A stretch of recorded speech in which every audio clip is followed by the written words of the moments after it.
Good morning students. Today we are going to start with another topic of the features of constitution. First point is judicial review. Second, partly federal and partly united. Third one, combination of rigid and flexible. Fourth one, universal adult franchise. Fifth one, welfare state. In this next slide, you can see the judicial review. Judicial review type of court proceeding in which a judge reviews the lawfulness of a decision or action made by public body.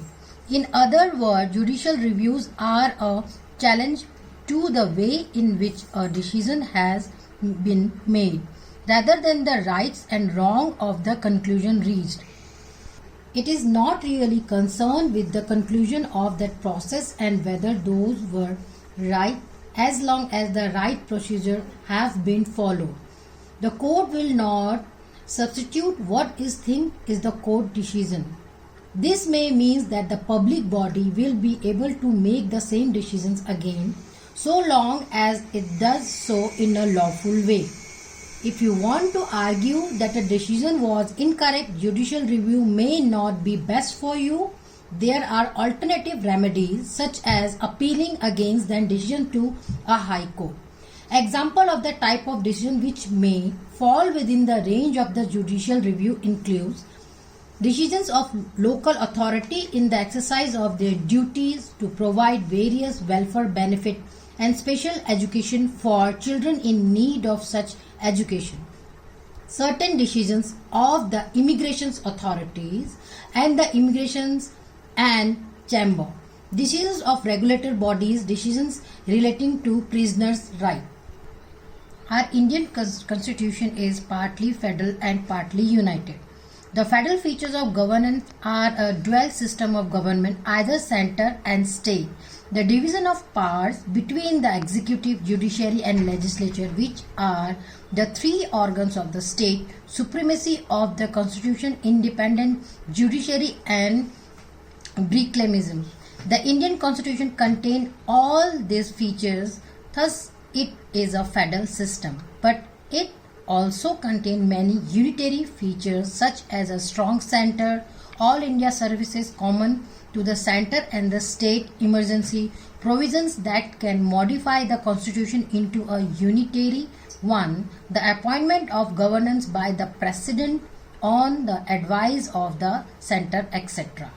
Article 1 of the Indian Constitution clearly mentions that India is a union of states. Therefore, this makes the Indian Constitution as a federal system with unitary features. Start. Based upon the provisions made for its amendment, a constitution can be flexible or rigid or a mix of both. A flexible constitution can be amended by ordinary law-making exercise, while a rigid constitution can be amended by a very difficult and special procedure. As regards to India, constitution is strike a balance between the rigid and flexibility. The constitution can be amended in three ways, such as the parliament can alter or modify many of the laws of the constitution by a simple majority as it's required for ordinary legislation. For instance, the parliament can deal with the abolition or creation of legislative council, Article 169. Further, the parliament can change the name of boundaries, areas, etc. of state, though simple majority, and these changes don't even need to done via a constitutional. Franchise literally means the right of the people to vote and elect their representative. The word franchise is derived from the French word franc, which means free. In history, it took much time in making itself a universal law. In fact, this was one of the major demands in the long-drawn struggle for democracy. Till date, not all the countries of the world are practicing this law. India had implemented this principle on January 26, 1950. Now, the minimum age for exercising franchise is 18 years in our country.